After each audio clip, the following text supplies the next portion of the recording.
નમસ્કાર, હું છું આરકે. તમે જોઈ રહ્યા છો દો કદમ ન્યૂઝ.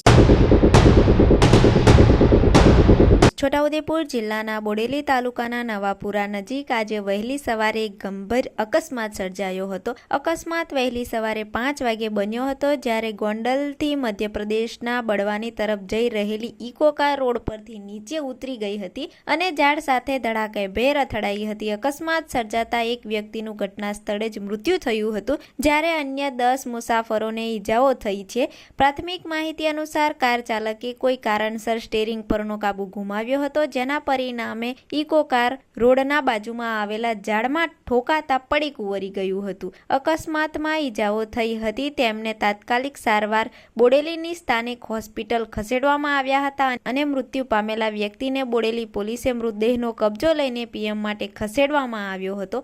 આ તમામ બાબતે બોડેલી પોલીસ અકસ્માત કેવી રીતે સર્જાયો હતો એ અંગે ઊંડાણપૂર્વક તપાસ હાથ ધરી છે. જણાવી દઈએ કે કારમાં સવાર તમામ મુસાફરો ગોંડલમાં મજૂરી કામ કરતા હતા અને કામ પતાવીને પોતાના વતન મધ્યપ્રદેશ પરત ફરી રહ્યા હતા. હાલ આ અકસ્માતથી સમગ્ર વિસ્તારમાં શોકનો માહોલ સર્જાયો છે.